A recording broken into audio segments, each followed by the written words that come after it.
चंद्रयान 3 की लॉन्चिंग के लिए रिवर्स काउंटिंग की गूंज सुनाई दे रही है। 3, 2, 1, 0. दैट्स अ वेरी बिग, बहुत बड़ी डेवलपमेंट है। और वो ये है कि चंद्रयान 3 जो है, जो कि थर्ड लूनर एक्सप्लोरेशन मिशन है, उसने इंडिया से टेक ऑफ कर लिया है। और India in the space या India on the moon. UAE, China, हम इनकी तरफ देखते रहे और अब तो वजीर आजम साहब ये फरमा रहे हैं कि मैं जब बाहर जाता हूँ तो लोगों को की शक्ल देखने वाली होती है कि कहीं ये अब पैसे तो नहीं मांगेंगे। चौथा कंट्री होगा कि वो अपनी अगर ये कंट्रोल लैंडिंग जो है वो चांद के ऊपर कर सके। और एक तरफ आप देखें, दिल्ली नरेंद्र मोदी साहब फ्रांस बैठे हुए हैं। ये सिग्नलिंग इंडिया करता है। इंडिया जो है इसको अपने फायदे के लिए नहीं या सिर्फ अपने गर्ज के लिए नहीं बल्कि ह्यूमैनिटी के लिए देख रहा है। Totally agree. बट इससे पहले अगर बाकी 3 कंट्रीज की बात की जाए, अमेरिका, चाइना और रशिया की, तो उन्होंने हमेशा इसको स्पेस को वेपन्स के तौर पे यूज किया है। इसरो जो है वो कहा जा रहा है कि जो वो एक नई डायरेक्शन में इंडिया को लेके जा रहा है। ये बहुत बड़ी डेवलपमेंट है। और ये जो चंद्रयान है, there is a probability, there is a possibility कि ये तकरीबन 24 अगस्त तक जो है ये चांद तक पहुँचे।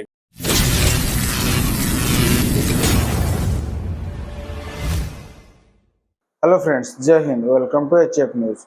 आइए देखते हैं पाकिस्तान मीडिया का लेटेस्ट वीडियो।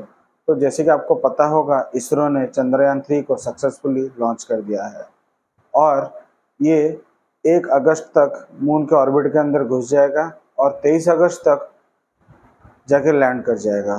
तो दोस्तों, पाकिस्तान मीडिया का इस बात पर क्या रिएक्शन है, आइए देखते हैं।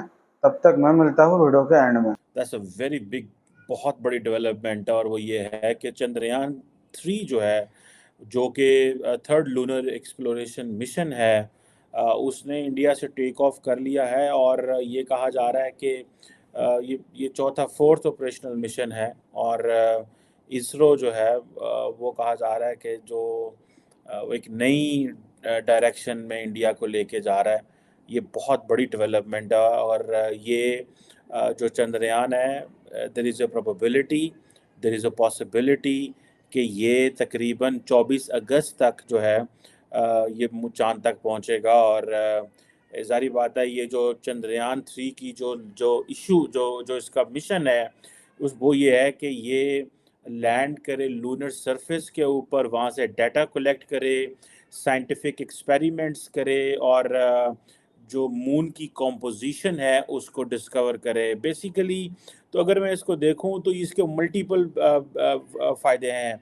मून की कॉम्पोजिशन चेक करना या डाटा कलेक्ट करना बहुत सारे और ममालिक कर रहे हैं, लेकिन जारी बात है ये इंडिया का एक्सक्लूसिव मिशन होगा। लेकिन देखिए, बैक इन 1970s जब इंडिया ने न्यूक्लियर वेपन टेस्ट किया था, तो that was a mission, that was a time जब इंडिया को एक मौका मिला कि वो ग्लोबल एलीट क्लब में बैठे जाके। उस वक्त अगर आपको याद हो कि बड़े थोड़े ममालिक थे जिनके पास न्यूक्लियर वेपन्स थे। आज अगर इंडिया ये करने जा रहा है और ये कर पाता है, तो आप ये इमेजिन कर लें कि ये एक बहुत बड़ी, जिसे वो कहते हैं ना, डेवलपमेंट होगी।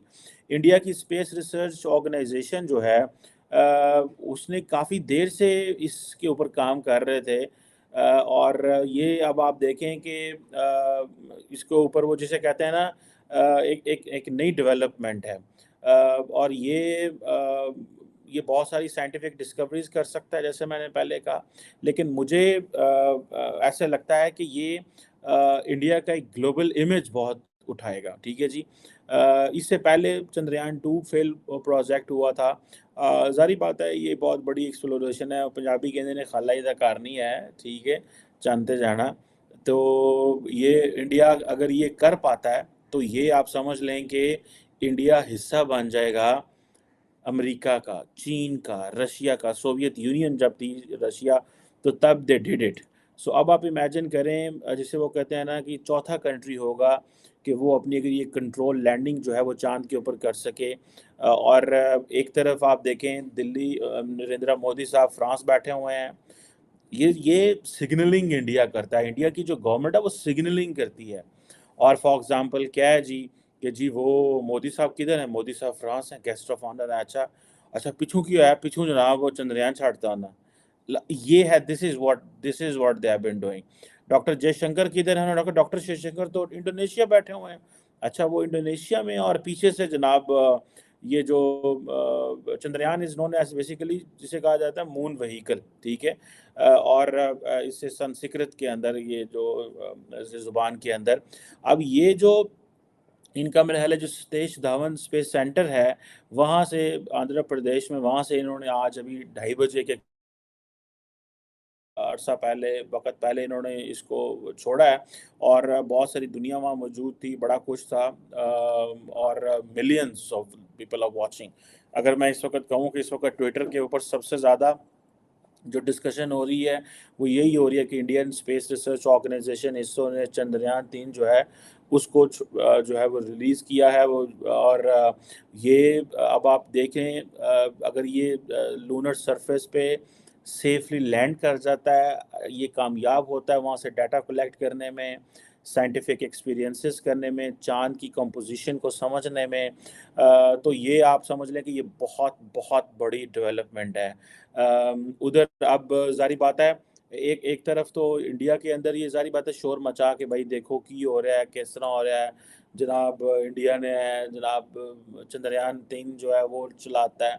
उधर मोदी साहब जो हैं वो वहाँ पे बैठे हुए हैं and they are having discussions, और वो डिस्कशंस कर रहे हैं, और जिससे वो कहते हैं ना कि और वो फ्रांस के साथ बैठे डिस्कशन कर रहे हैं। सो इससे तासुर ये उभरता है कि भाई इंडिया इज गोइंग ग्लोबल। जिस चीज पे बात करने जा रहे हैं भारत का बहुत इम्पोर्टेंट हिस्सा है जिसको हम डिस्कस करने जा रहे हैं, जिसके बारे में बहुत कम मुल्क हैं, जिसमें तरक्की के बारे में बहुत कम मुल्क सोचते हैं। पाकिस्तान का तो खैर दूर दूर तक उस चीज से कोई ताल्लुक ही नहीं है, लेना देना ही नहीं है। मगर आजकल हर जगह जो है ना पीएम मोदी के सर पर बस एक ही चीज सवार है, जैसे कोई ख्वाब देख ले और उसको ताबीर के लिए निकल पड़े ना, इस तरह से पीएम मोदी इस मिशन के लिए निकले हैं। आप भी इससे नावाकिफ नहीं होंगे, चंद्रयान 3 के बारे में बात कर रही हूँ, जिसकी कॉस्ट 650 करोड़ जिसका बजट रखा गया। बट फिर भी भारत ने पहले चंद्रयान 1, फिर चंद्रयान 2 और 3 के लिए भी अब तमाम मिशन प्रोग्रेस कंप्लीट करके पाया तकनीक तक पहुंच चुके हैं और अनकरीब लॉन्च होने वाला है, बल्कि आज ही 14। तो दोस्तों आपने वीडियो देख लिया है, अपना ओपिनियन कमेंट सेक्शन में बताइए, वीडियो को लाइक कीजिए, शेयर कीजिए। तब तक मैं मिलता हूँ अगले वीडियो में। जय हिंद।